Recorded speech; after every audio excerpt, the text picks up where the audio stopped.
वरेण्यं भर्गो देवस्य धीमहि धियो यो नः प्रचोदयात्।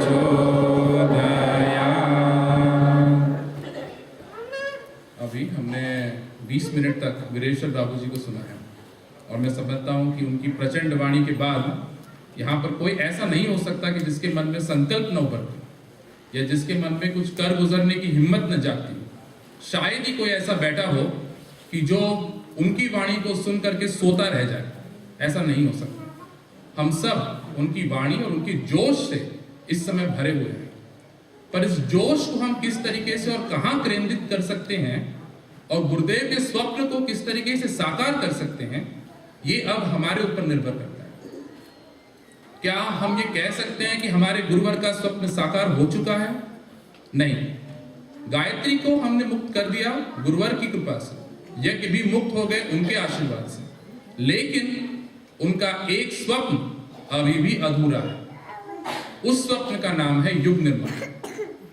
आप जो ये केंद्र देख रहे हैं और गायत्री परिवार के बारे में हम जो परिचित है, गायत्री परिवार एक ही कार्य करता है और उस कार्य और उस योजना का नाम है युग निर्माण। युग निर्माण में हम क्या कर सकते हैं? अभी हमने सुना कि हमें ज्योति से ज्वाला बनना है, लेकिन दिक्कत यह है कि जब तक हम गीले काष्ठ बनकर के बैठे रहेंगे तब तक कितनी भी ज्वालाएं आके हमें छूती रहे, हमें अग्नि प्रकट नहीं कर सकते। मैं समझता हूं आप में से अधिकांश व्यक्ति ऐसे बैठे हैं जो घर घर जाकर यज्ञ कराते हैं, और आप में से अधिकांश ऐसे बैठे हैं जिन्होंने अपने घरों पे यज्ञ कराए और वो अपने निजी अनुभव से जानते हैं कि जब कभी काष्ठ गीले होते हैं बारिश के मौसम में तो हम कपूर डालते हैं, न जाने कितना प्रयत्न करते हैं पर अग्नि प्रज्वलित नहीं होती। पर जब वही समीधा सूखी है होती है, कड़क होती है, धूप में तपस्वी बनकर आती है, तो उसको एक चिंगारी भी दे दी जाए तो वो जलकर ज्वाला बन जाती है। हमारी दिक्कत यही है कि हम थोड़े थोड़े से गीले हैं। कहां से गीले हैं? तो हम गीले हो गए हैं इस जनमानस से, हम गीले हो गए हैं इस दुनिया के वातावरण से, और हम गीले हो गए हैं डर से। हमारे मन में डर है। गायत्री को जपने का डर है, गायत्री को जपने का कोई डर नहीं। यज्ञ करने का डर है, यज्ञ करने का भी कोई डर नहीं है। फिर डर किस बात का है? डर है युग निर्माण का। क्या डर है? गुरुदेव ने कह दिया है कि कुरीतियां तोड़ दो, दहेज मत लो, मत दो, लेकिन दहेज नहीं लेंगे तो नाक कट जाएगी। हमारे चाचा जी क्या कहेंगे, मामा जी क्या कहेंगे, वो क्या कहेंगे, ये डर है। और ये डर वही गीलापन है जो अभी हमने इस उद्बोधन में सुना। जब तक हम इस डर को नहीं हटाएंगे, जब तक हम संकल्पित नहीं होंगे, तब तक क्या हम वो स्वप्न साकार कर सकते हैं जो हमारे गुरुवर ने देखा है? नहीं। पर हम करेंगे। क्यों? क्योंकि हम में सामर्थ्य है, हम में हिम्मत है, क्योंकि हमारे पीछे परम पूज्य गुरुदेव और वंदनीय माता जी हर व्यक्ति के पीछे हैं। ये मेरे कहने की बात नहीं है, आपके अनुभव की बात है, मेरे कहने की बात नहीं है। तो हमें और आपको क्या करना होगा? उन्होंने एक ही सूत्र दिया था, युग निर्माण कैसे होगा? व्यक्ति के निर्माण से।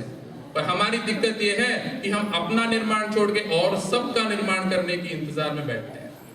हमें ये पता है कि हमारे बगल वाले में क्या गलतियां हैं और हमारे पड़ोसी में क्या गलतियां हैं और हमारे परिवार वालों में क्या गलतियां हैं, पर हमें ये नहीं दिखता कि हमारे अंदर क्या गलतियां हैं और हम किस तरीके से परिवर्तित करके आगे बढ़ने का प्रयास कर सकते हैं।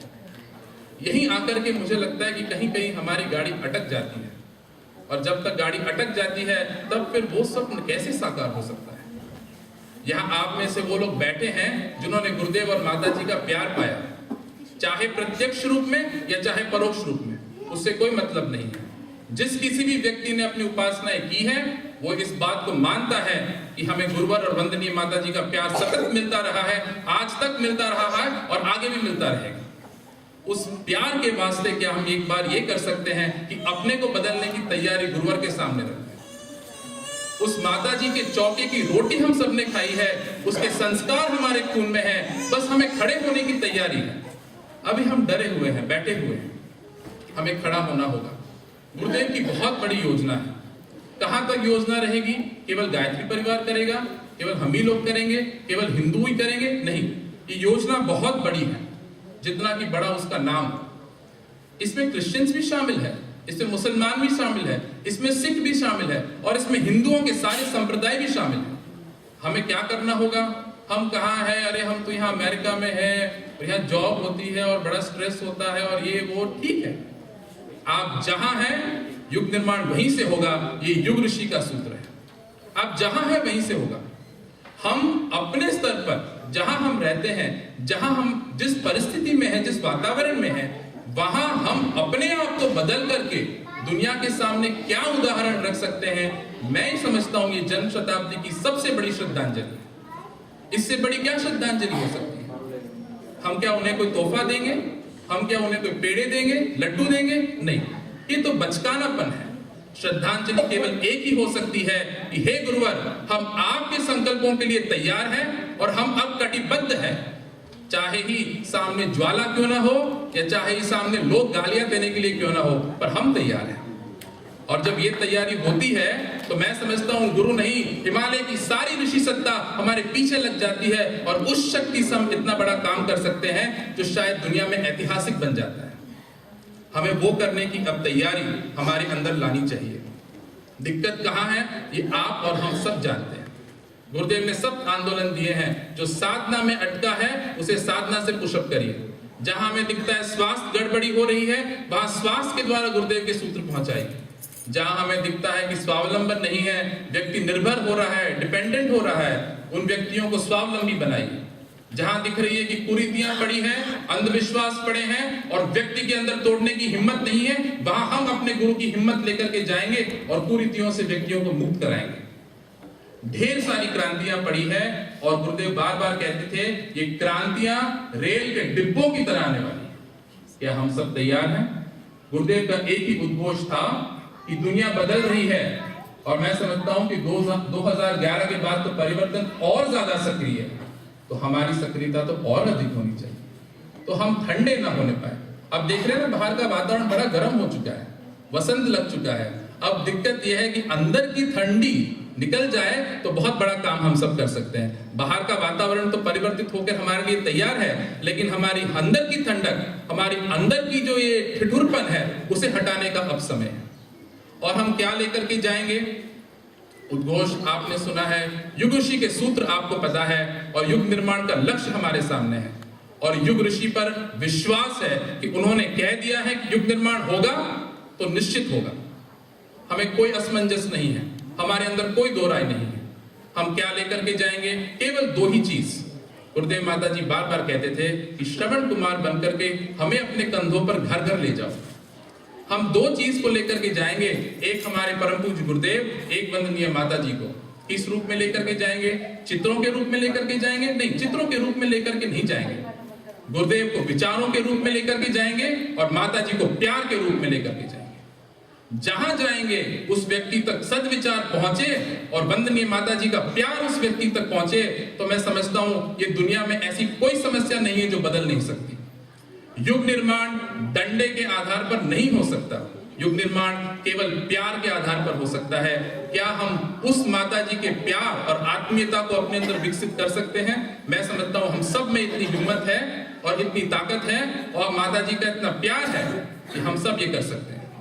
आत्मीयता का अनिष्ट भंडार हमारे अंदर पड़ा है, उस आत्मीयता को हम बांट सकते हैं और जब आत्मीय बांट करके, प्यार बांट करके व्यक्ति अपना बना लेंगे, तब छोटे छोटे युग ऋषि के सूत्र भी तो व्यक्ति चलने के लिए तैयार होता है और हम व्यक्ति के अंदर परिवर्तन ला सकते हैं। मैं समझता हूं कि हमारे लिए दो ही चीज है, एक तो गुरुदेव के विचारों को जन जन तक पहुंचाएं और माता जी के प्यार को लेकर के जाए। लोग प्यार के बहुत भूखे हैं, मुझे लगता है कि प्यार लोगों को बहुत कम मिलता है। अगर हम अपनी मातृ शक्ति का प्यार लेकर के जाएंगे, जो स्वयं शक्ति स्वरूपा है, जिन्होंने भरपूर संपूर्ण जीवन प्यार बांटा है, उसका 1% भी अगर हम बांटते तो मैं समझता हूं बहुत बड़ा परिवर्तन हम कर सकते हैं। यही हमारे लिए संकल्प होना चाहिए कि हम आज यहाँ केंद्र पर बैठे हैं। मैं समझता हूँ 24 घंटे से यहाँ की सक्रियता, यहाँ का अखंड जप इस वातावरण को तेजस्वी बना चुका है और आप सब यहाँ आए हैं तो किसी उद्देश्य से आए हैं। युग ऋषि हमेशा व्यक्तियों को उद्देश्य से बुलाते हैं। आप ये ना समझे कि आप यूं ही गाड़ी पकड़ के ड्राइव करके यहाँ पहुंच गए, नहीं, आप किसी उद्देश्य से आए हैं और यहाँ उद्देश्य से बैठे हुए हैं। तो आप उठे तो किसी उद्देश्य से उठे तो किसी संकल्प के साथ उठे। बिना संकल्प के, बिना हिम्मत के हम यहाँ से उठेंगे नहीं। गुरुदेव ने एक चिंगारी हम सबको आज देनी है। हम तप से तपे भी हुए हैं, उस चिंगारी को हम लेकर के जाएंगे, वंदनीय माता जी का प्यार लेकर के जाएंगे और हर व्यक्ति तक हम पहुंचेंगे। जाति, धर्म, संप्रदाय, भाषा सब भेद तोड़कर हमारे लिए सब एक है। हमारे लिए कोई संप्रदाय नहीं, कोई जाति नहीं। हम केवल एक संप्रदाय मानते हैं, वो है मानवता। जो व्यक्ति मानव है उसको परिवर्तन करने का बीड़ा हमने उठाया है। शक्ति युग ऋषि देगा, प्यार वंदनीय माता जी देगी, लेकिन हम घर घर तक जाएंगे। मैं समझता हूं कि एटलीस्ट वीरेश्वर बाबू जी कह रहे थे कि हम 5 व्यक्तियों तक तो पहुंचे। आप में से पता नहीं कितने व्यक्ति कितने सक्रिय हैं। मैं इतना जरूर कहूंगा कि ये चैतन्य तीर्थ है। इस चैतन्य तीर्थ की जानकारी हम फोन दे करके 5 व्यक्तियों तक तो दे ही सकते हैं। इससे कम में तो हम कोई गुरुदेव को क्या श्रद्धांजलि। हर वीक में अगर हम ये काम उठा ले कि 5 व्यक्तियों तक गायत्री चेतना सेंटर का संदेश पहुंचाए, उन्हें यहाँ आमंत्रित करें, उन्हें परिचित कराए, ताकि वो युग ऋषि के विचारों के साथ जुड़ सके, वंदनीय माता जी का प्यार पा सके और इस युग निर्माण योजना को गति दे सके, तो ये वास्तविक रूप में जन्म शताब्दी की सच्ची श्रद्धांजलि कही जाएगी। और फिर हम उसी उद्घोष के साथ वापस उठेंगे कि हम बदलेंगे, हम सुधरेंगे। और यही अब हमारा मंत्र है। जितने मजे से हम गायत्री मंत्र जपते हैं और जितने मजे से हमने उसको फलित किया है, मैं समझता हूं ये मंत्र उससे भी बड़ा उद्घोष बन जाएगा। हम अपने आप को बदले, अपने आप को सुधारे। मैं समझता हूं बाकी व्यक्ति हमें देख करके अपने आप प्रभावित होकर के बदलते चले जाएंगे और युग निर्माण होता चला जाएगा, नवयुग आता चला जाएगा। मैं इसी शब्दों के साथ अपनी बात समाप्त करता हूं।